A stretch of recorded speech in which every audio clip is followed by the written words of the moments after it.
What? We going where? To jail. Oh, for why? What my shades say? Why we going to jail? Wop, don't say nothing like that. I don't know, off cameras. October 25th, 2025, 3 p.m., South St. Louis Avenue in Chicago's Little Village. A 35-year-old man steps out with two bodyguards by his side. He's holding his puppy. In the next few seconds, two gunmen will rush toward him. They'll open fire from just feet away. When the smoke clears, investigators will count 20 rifle casings and 19 9mm casings scattered across the pavement. 5 vehicles will be riddled with bullets. The puppy won't survive. And Devonsha Collier, better known to the world as THF BayZoo, will be rushed to Mount Sinai Hospital with multiple gunshot wounds to his torso. By early Sunday morning, he'll be pronounced dead. But before we dive into what happened that day and the chilling events that followed, if you're new to Mystoracrimes, do me a favor. Hit that like button, smash subscribe, and click that bell icon so you never miss a story. Because what I'm about to tell you goes way deeper than just one shooting. This is about a cycle of violence that's been spinning for over a decade, and it's not slowing down. So who is THF BayZoo? And why does his death matter in the bigger picture of Chicago's drill rap scene? Let me take you back, because understanding BayZoo means understanding the world he came from.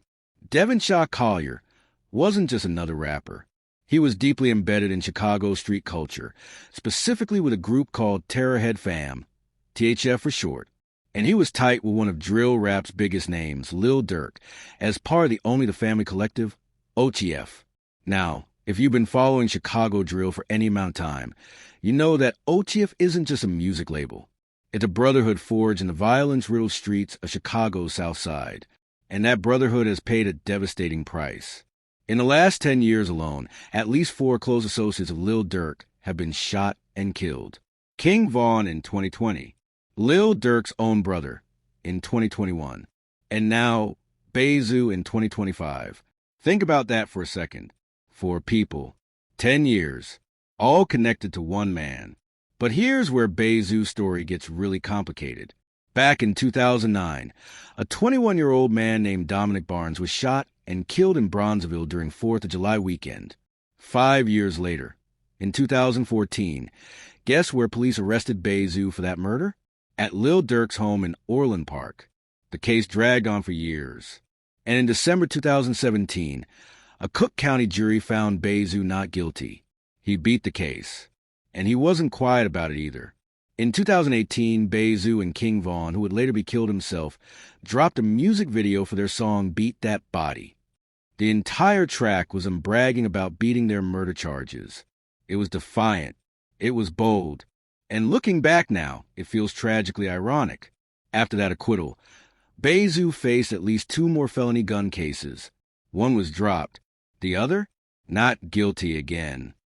So by October 2025, BayZoo had survived the streets, survived the court system, and was still standing. But the streets of Chicago don't forget, and they don't forgive. Let's talk about what actually went down on October 25th, because the details paint a terrifying picture. BayZoo wasn't alone. He had 2 bodyguards with him, guys aged 39 and 42. These weren't amateurs. This was a man who knew he needed protection. And yet, it wasn't enough. According to what investigators found and what surveillance footage reportedly shows, 2 gunmen didn't just shoot from a distance. They ran up on BayZoo and his bodyguards. We're talking just a few feet away, close enough to look them in the eyes. Then they opened fire. The scene was absolute chaos. When investigators arrived, they found 20 rifle casings. 20? That's not a quick spray and run. That's sustained fire. On top of that, 19 9mm casings, 2 different weapons, 2 shooters working in coordination, 5 vehicles caught bullets. BayZoo's puppy was killed at the scene, and both bodyguards were hit. Thankfully, they're expected to survive. But BayZoo? He took multiple shots to the torso. Paramedics rushed him to Mount Sinai Hospital, but his injuries were too severe. Early Sunday morning, October 26, he was pronounced dead. The Cook County medical examiner ruled it a homicide. And just like that, another name was added to Chicago's growing list of fallen drill rappers. But here's what makes this even more disturbing. The surveillance footage didn't stay with the police. Within hours, it was all over social media. Fans of Chicago's drill rap scene were watching BayZoo's final moments on their phones. They saw the gunman approach. They saw the muzzle flashes. They saw him fall. Think about that. His wife, Tiffany, who confirmed his death on Instagram the next day, probably saw that footage. His family saw it. The world saw it. There's something deeply wrong with that. And remember, I mentioned this was part of a pattern. This wasn't even the first tragedy BayZoo's family endured. 9 years before his death, in 2016, his 14-year-old stepson, Raheem Dameron, Tiffany's son, was fatally shot by a man the teenager had tried to kill just a week earlier. So Tiffany has now lost her son and her husband to gun violence. Can you even imagine carrying that weight? Now, if the story ended there, it would already be tragic enough. But 2 days later, on October 27th, something happened that sent shockwaves through the drill community and raised even more questions about what's really going on. A 26-year-old female rapper named Ariana Bosne, who went by the name Giari, was sitting in her car at a stoplight in the 7600 block of South Vincennes Avenue. It was just before 5 p.m. Her minor son was in the car with her, and then another vehicle pulled up. Someone inside that vehicle opened fire. Ariana was struck multiple times in the abdomen. Her son, thank God, wasn't physically harmed, but he watched his mother get shot. His father is currently incarcerated for multiple murders. So this child has now witnessed his mother's murder, while his father sits in prison for killing others. The generational trauma here is staggering.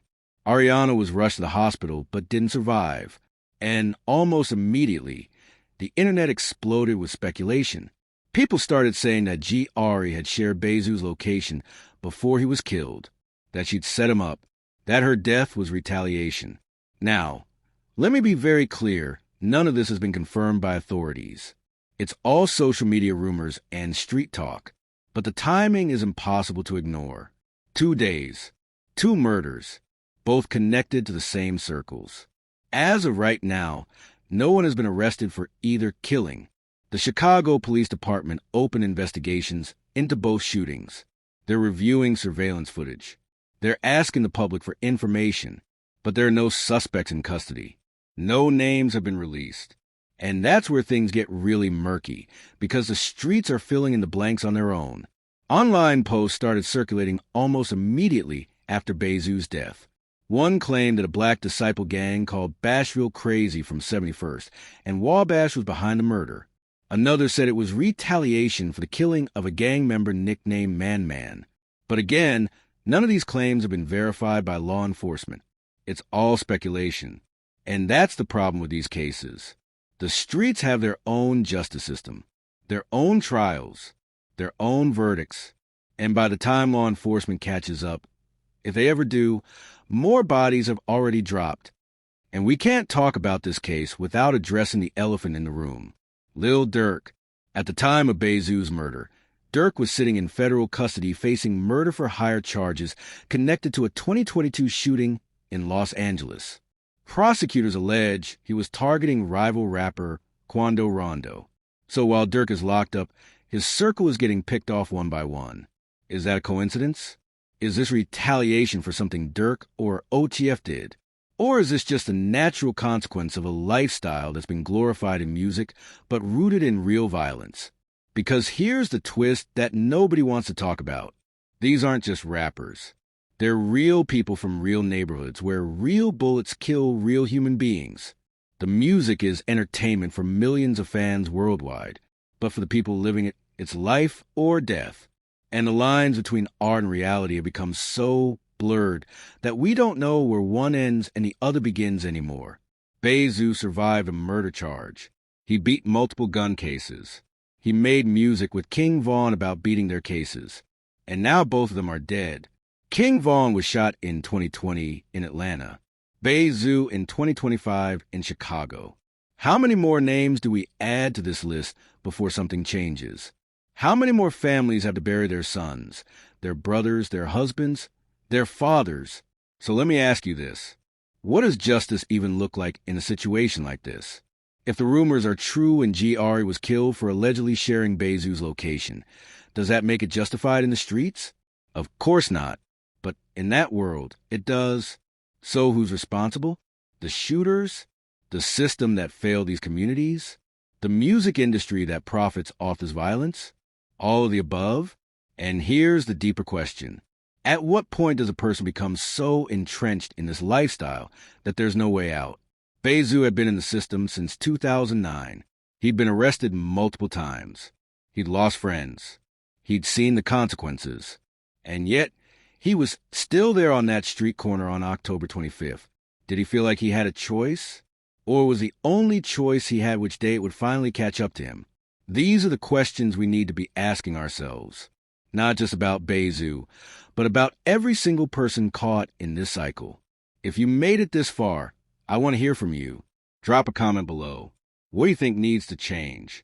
And if this story made you think, hit that like button, share this video, and subscribe to Mystoracrimes. Because these stories need to be told. These names need to be remembered. And maybe, just maybe, if enough of us start paying attention, something will finally change.